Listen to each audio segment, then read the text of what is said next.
जोहार झारखंड, मैं हूं संतोष गंगवार। बुलेटिन की शुरुआत करेंगे पलामू से आ रही बड़ी खबर के साथ। आरजेडी नेता जयशंकर ठाकुर का अधजला शव मिला है। आरजेडी पिछड़ा वर्ग के जिला अध्यक्ष थे जयशंकर ठाकुर। घर से कुछ ही दूरी पर खेत में यह अधजला शव मिला।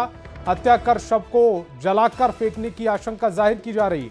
पाटन के उताकी गांव की यह पूरी घटना है। बड़ी खबर राजनीति से जुड़ी हुई। आरजेडी नेता जयशंकर ठाकुर का अधजला शव मिला है। आरजेडी पिछड़ा वर्ग के जिला अध्यक्ष थे जयशंकर ठाकुर। घर से कुछ ही दूरी पर खेत में उनका अधजला शव मिला। हत्या कर शव को जलाकर फेंकने की आशंका है। पाटन के उताकी गांव की यह पूरी घटना है। जला हुआ है। प्रशासन से हम लोगों ने तुरंत इसका संज्ञान लिया। उनको कहा, हम लोगों ने एसपी से को भी जानकारी दी गई।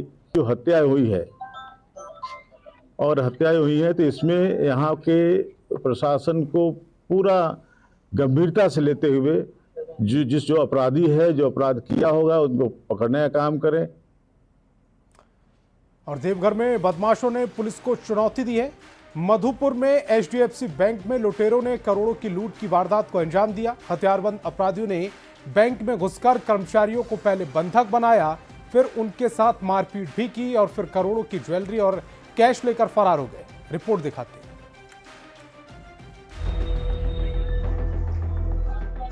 देवघर के मधुपुर के एचडीएफसी बैंक में दिन दहाड़े लूट से पुलिस प्रशासन सख्ते में है।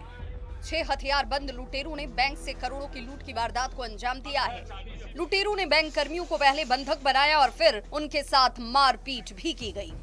बताया जाता है कि एक अपराधी हेलमेट पहने हुए था और दूसरा बुर्के में था, जबकि बाकी के 4 अपराधी बिना मास्क पहने हुए थे। लुटेरों ने करीब 20 मिनट तक बैंक में लूटपाट की। बदमाशों ने हथियार की नोक पर धमकाकर बैंक का लॉकर खुलवाया और ज्वेलरी के साथ कैश भी लेकर फरार हो गए। 6 लोग घुसे हैं बैंक में और सारे लोगों को पकड़ के रिवॉल्वर का मारा भी है। स्टाफ के साथ मारपीट किया और जो कस्टमर थे उनके साथ भी मारपीट किया। और 6 लोग थे, सभी के हाथ में रिवॉल्वर था। एक हेलमेट पहने हुए था और एक बुर्का पहने हुए। टोटल 6 लोग थे। बाकी लोग ओपन थे। हाँ, बाकी ओपन थे। और आपके पास महिला कर्मचारी भी हैं? हाँ, उनके साथ भी कुछ बदतमीजी किया है। लुटेरों ने बैंक कर्मियों के साथ ग्राहकों से भी मारपीट की और उनसे भी लूटपाट की गई। क्या हुआ? पैसा जमा करके हम निकल रहे थे।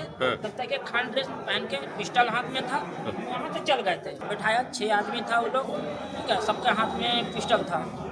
सबको मारने लगा, बोला बैठो। लात से मारा, झापड़ से मारा।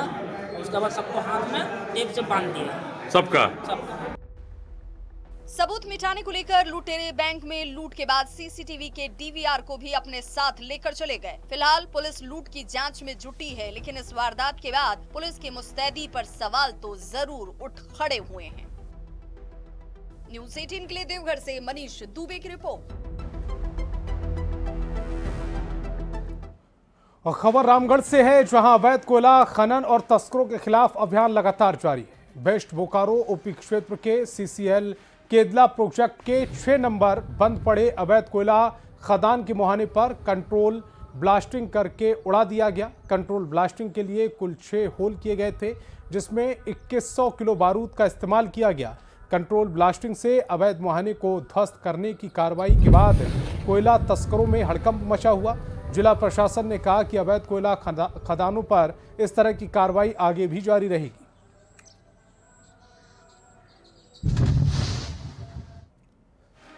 और रांची से बड़ी खबर है, जहां पश्चिम बंगाल पुलिस ने सुदेश महतो को रोका। पुलिस ने कोटशिला जाने से सुदेश महतो को रोक दिया। पार्टी प्रतिनिधिमंडल के साथ सुदेश महतो जा रहे थे। कोटलाशिला हिंसा पीड़ितों से मिलने सुदेश महतो निकले थे। पूर्व विधायक लंबोदर महतो समेत कई नेता उनके साथ थे। सुदेश महतो ने कहा कि हक की लड़ाई को हर मोर्चे पर लड़ेंगे।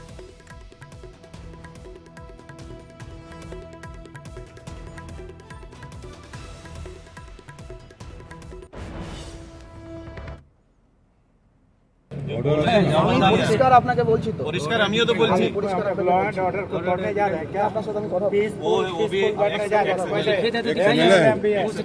पीसफुल का करने का कोई कारण दिखाई थोड़ी जा रहे हैं। আমি আপনাকে और खबर साहिबगंज से, जहां दियारा क्षेत्र में गंगा नदी में मगरमच्छ दिखने से इलाके में सनसनी फैल गई। जानकारी मिलते ही वन प्रमंडल साहिबगंज के लोगों से सतर्क रहने और सुरक्षा निर्देशों का पालन करने की अपील की है। वन विभाग ने पालतू जानवरों को नदी किनारे नहीं जाने और पानी में नहीं उतरने के निर्देश दिए। वन अधिकारियों का कहना है कि मानव सुरक्षा के लिए लोगों का सहयोग बहुत जरूरी है।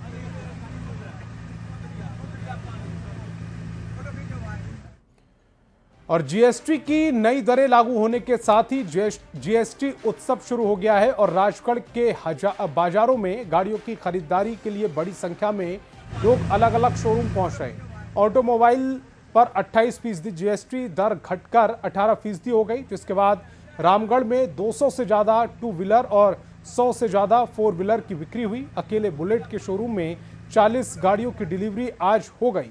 जीएसटी उत्सव का स्वागत करते हुए लोगों ने कहा कि ये आम लोगों के हित में उठाया गया कदम है, इसका सीधा लाभ हम लोगों को मिल रहा है।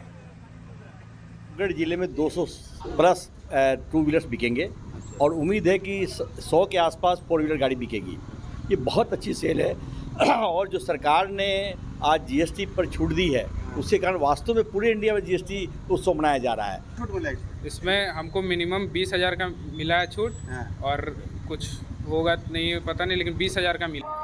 आज हम लोग जीएसटी उत्सव मना रहे हैं। मोदी जी ने जो अपने ग्राहकों को, अपने देशवासियों को जो जीएसटी का गिफ्ट दिए थे, आज 22 तारीख है, आज से एप्लीकेबल था। आज उसका हम लोग उत्सव मना रहे हैं। आज रेनॉल्ट मंजू मोटर रामगढ़ में हम लोग कुल 5 गाड़ी सेल आउट किए हैं। और प्रधानमंत्री नरेंद्र मोदी के 75वें जन्मदिन पर बीजेपी सेवा पखवाड़ा मना रही। इस मौके पर रांची में केंद्रीय रक्षा राज्य मंत्री संजय सेठ ने 75 साहित्यकारों को सम्मानित किया। इस मौके पर संजय सेठ ने कहा कि ये सौभाग्य की बात है कि प्रधानमंत्री मोदी के 75वें जन्मदिन पर ऐसे लोगों को सम्मानित करने का मौका मिल रहा है। इससे पहले भी 75 नर्स, 75 सफाई कर्मियों को भी सम्मानित किया जा चुका है। सेवा पखवाड़ा, अब प्रधानमंत्री के जन्मदिन पर हम सब सेवा भाव से पहले हवन भी किए, फिर ब्लड डोनेशन भी किए, फिर हेल्थ चेकअप कैंप, 75 सफाई कर्मचारी का अभिनंदन, 75 नर्सों का, 75 पैरामेडिकल स्टाफ का। तो इसी तरह लगातार आज 75 साहित्यकार कवियों का सम्मान। ये मेरा सम्मान है कि मेरा गौरव मिला ऐसे साहित्यकार कवियों को सम्मान करना। मेरा गौरव मिला हमको कि ऐसे सफाई कर्मचारियों को स्वागत किया। लोहरदगा की बेटी दीक्षा कुमारी का राष्ट्रीय सेवा योजना के अंतर्गत राष्ट्रपति पुरस्कार के लिए चयन हुआ। दीक्षा कुमारी ने महिला सशक्तिकरण और स्वास्थ्य अभियान में अहम भूमिका निभाई। उन्होंने ग्रामीण महिलाओं को स्वच्छता और शिक्षा के महत्व पर जागरूक किया है। रांची विश्वविद्यालय के एनएसएस इकाई से जुड़ी दीक्षा कुमारी लगातार समाज सेवा और स्वच्छता को लेकर किए गए बेहतर कार्य के लिए कई बार सम्मानित की जा चुकी हैं। इस बार पूरे देश से एनएसएस के 30 स्वयंसेवकों को राष्ट्रपति द्वारा सम्मानित किया जाएगा, जिसमें लोहरदगा की दीक्षा कुमारी भी शामिल है। राष्ट्रीय सेवा योजना के तहत मैंने काम किया, उसके लिए मुझे राष्ट्रपति पुरस्कार से सम्मानित किया जा रहा। ये मेरे लिए बहुत खुशी की बात है। मुझे बहुत ज़्यादा खुशी का महसूस हो रहा है और सबसे ज़्यादा खुशी की बात ये है कि मेरे परिवार, मेरा समाज, मेरा क्षेत्र, सब लोग खुश है। से ये न्यूज मिला है तब से गांव घर सब जगह खुशी का माहौल है। एक सुदूर क्षेत्र से निकल के और इतना ऊंचा मुकाम तक जाना अपने आप में बहुत गर्वित करने वाला क्षण है और हम लोग के लिए तो बहुत ही माने प्राउड फील हो रहा है। दूसरी बात है कि बच्ची शुरू से ही काफ़ी स्ट्रगल की है, मेहनती थी। खुशी का पल है कि आज मेरी बेटी इतना राष्ट्रपति पुरस्कार मिलने जा रहा है। आज मेरा नाम को रोशन की, संघर्ष करके भी मेरा नाम को रोशन कर दी मेरी बेटी। आज खुश हैं इससे आप? बहुत खुश हैं। खुश करना है, मेरा नया जिंदगी मिला है इससे।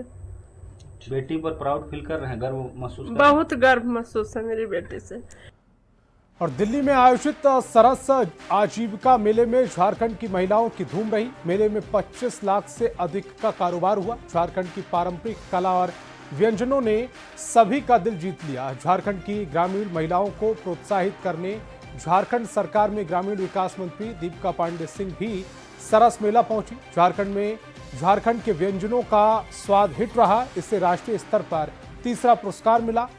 पलाश और आदिवा ब्रांड ने भी मेले में धूम मचाई। साथ ही झारखंडी झुमका और चांदी के गहनों पर भी लोग फिदा हुए।